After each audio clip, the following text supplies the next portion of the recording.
Do you love video games? Yeah? Then you should totally become a video game developer, right? This was my thought about 8 years ago before I started college.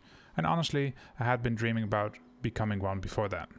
And I started to learn how to model, but I never really got that far. So I went to college to become a programmer. The main reason was to become a game developer. But my courses weren't really focused on making games, they were focused on becoming a software engineer.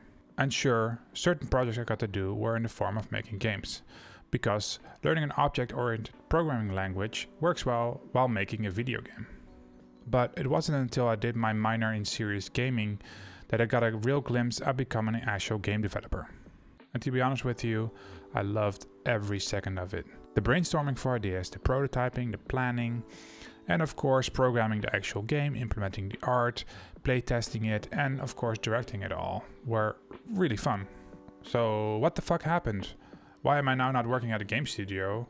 Or am I not making games at all? For one, getting a programming job at a game studio wasn't as easy as getting a normal programming job.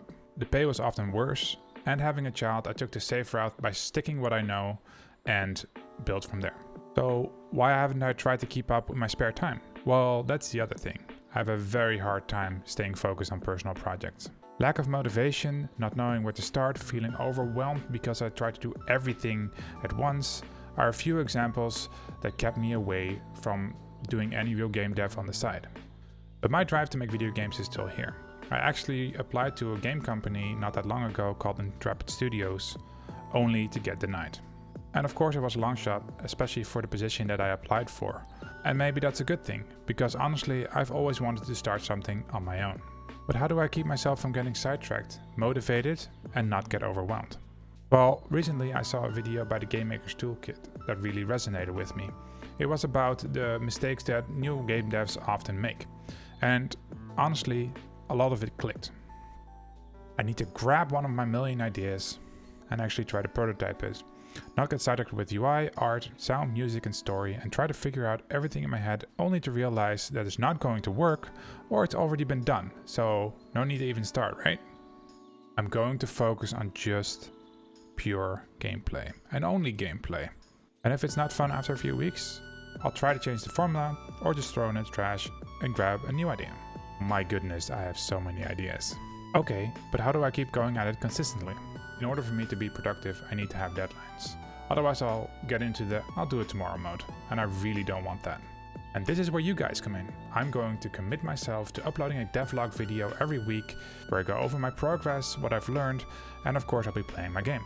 In fact, I will make my prototype playable from the first week and I'll try to keep it updated every week, so you guys can have some fun as well. Player feedback is incredibly important. That's why I made a public Trello board where you guys can see all my game ideas. You can leave feedback, you can report bugs and even do feature requests and see where my current progress is on my current prototype. Who knows, maybe in the future I'll even live stream some of my progress. And I have a bunch of ideas. 2D side scrollers, 2D top down, third person games, 3D top down, 3D side scrolling, you name it. I personally really enjoy 3D games over 2D games, but in order to let go of any constraints, I'm going to write down all my ideas, whether they're 2D or 3D, on my list and work my way from top to bottom on that list. So first up is this 3D basketball action adventure game inspired by basketball, Space Jam, Day of the Tentacle and Firewatch. I know, that's quite a wild combination, but honestly, I think it can really work.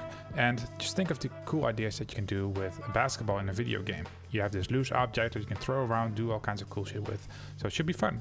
And honestly, I've always loved it when video games use sports in a non-traditional way. Look at Rocket League, iDarb, and even some of the mid-90s sport games that were actually really arcadey. But I really don't like games that only have action. They need to have an enticing story. I want to get drawn into the world. Hold up. Stop. I'm getting ahead of myself again. Let's start by making a prototype, yeah? So we're gonna start by making a pill for a character and a sphere as a ball, and let's go. Oh hey, Editor Pancake here. Whilst editing the video, I realized that I forgot to mention that I'm going to be using the Unity game engine for all my prototyping. I have used other game engines in the past, like Unreal Engine, but I don't really like the workflow. And of course there's other engines out there. I can write my own engine, but that's either way too much time, and learning a new game engine is not really worth it. Also, I write C# for a living, so you know, that's a big plus. Alright, that's all. Back to you, Video Pancake. I'll see you all next week in my first devlog video, and hopefully you folks get to play the first iteration of my actual prototype. Links to everything in the video below. Like and thumbs up the video if you enjoyed it, and maybe think about sharing it with your friends. For now, enjoy some random fucking stats that I might be keeping track of during this whole adventure. See you next week. Pancake out.